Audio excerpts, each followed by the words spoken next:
Hey, what is going on, ladies and gentlemen? My name is Rage. We are back today to break down Marvel Strike Force's upcoming events as well as what's wrapping up before the weekly reset that does happen today. So hoping to help you guys get prepared here as we have a turnover and change events in addition to a couple of big ones that are coming up this week. But guys, in case you didn't catch my video from earlier this weekend, there is actually a potential trap event that I am going to talk about as well that we already covered. So without further ado, guys, let's get started. And as per usual, if you enjoy content like this, please give the channel a sub and like for future videos just like this. First and foremost, let's talk about the ones that are wrapping up here in the milestone section. So obviously, we still have a few hours remaining. If you guys are watching this before the reset here, a couple things to be mindful of. There's a nice little freebie here for the T4 ability materials.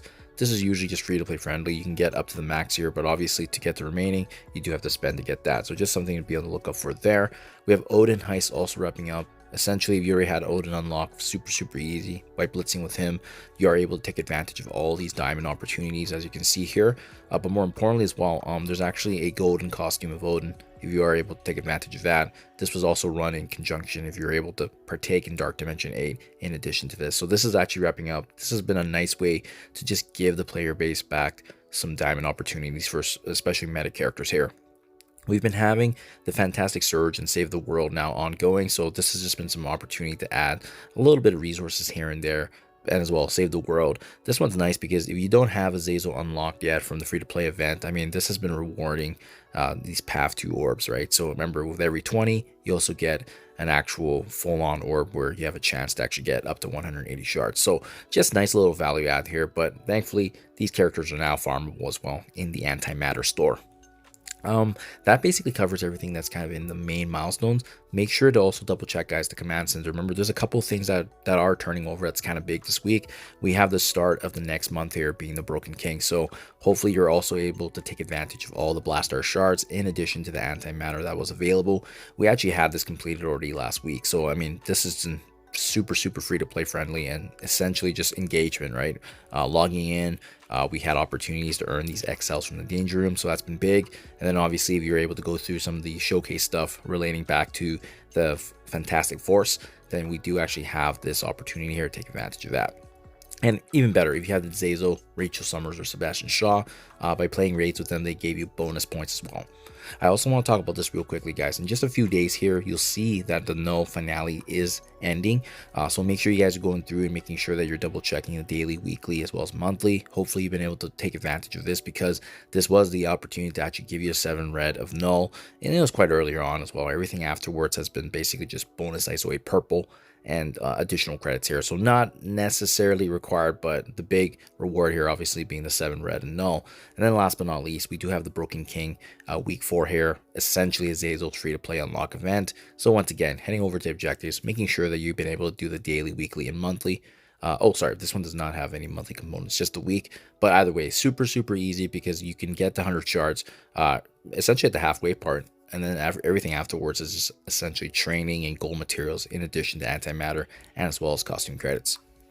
That's basically everything that's kind of for the current week.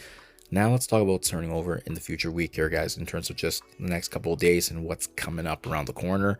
If you check the milestones, there is going to be a new raid Warzone event here. So this is actually going to be giving us some more Azazel Diamond Orb fragments in addition to Armory 20 Orb fragments. This is basically the next rendition of the Alliance coordinated activities, right? So very similar to what we've seen in the past. Obviously Fantastic Four. Now they're changing it over and featuring the Hellfire Club. So battling in raids, battling in war, and then as well as using the Hellfire Clubs respectively in raids. That's going to give you points right there.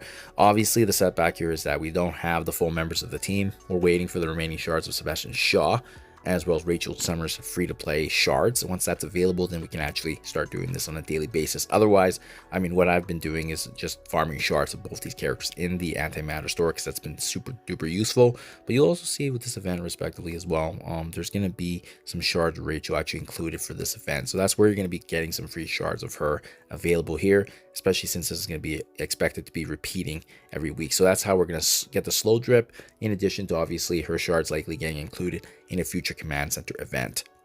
Multiversal powerhouse status wrapped up, power drains wrapped up, Fantastic Surge, and then the previous Save the World. So all this is basically just them need to clean this up here. But guys, I do want to talk about the trap event now. Real quickly here, I got the access to 7 red, so there is actually going to be a power core spending event that's starting for null diamond event, and that's actually going to be in a few days here.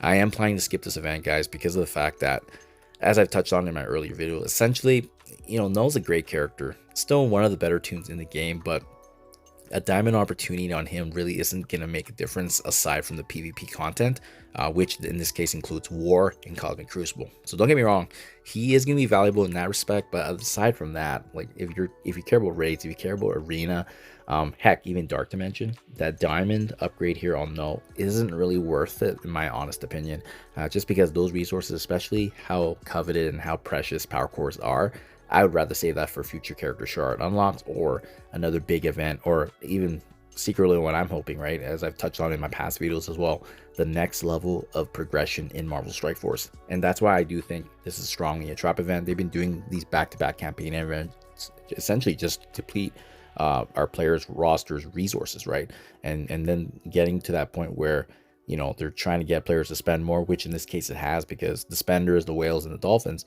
they need something to do in this game and to keep them entertained. So by all means, we got to keep the funds going and obviously funding Marvel Strike Force. But for myself, especially being free to play, we have to be strategic and smart and taking advantage of these opportunities when they do happen. And right now, that is not the time.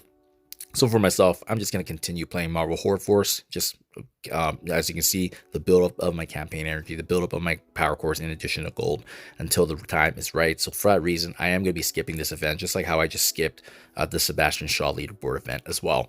And last but not least, guys, I do want to talk about Scorpion. Remember, he is the first member of the Insidious 6, and he is coming actually in a day. So that's going to be exciting. His addition, obviously, into the game, and then starting this new trend here of the next tech raid team being inserted into the new Annihilation raid. So definitely looking forward to that. He is going to be added in the same way that other characters have been added, which is in the way of offers, and as well, you're going to be able to use Power Core Orbs to actually unlock him as well. So we'll deep dive his kit when his release does come, but just something to be on the lookout for there, guys. In addition, remember that there is going to be the return of Battleworld this week as well. So 200 more shards coming for null if you guys have not maxed them out at 7 yellow stars. So I hope this guys help you out. Let me know down in the comments below what your game plan is. Are you a fan or you're not a fan of these future events? Are you also hoarding them like yourself? Do let me know. Thank you for your time as always, and I'll catch you guys in the next one.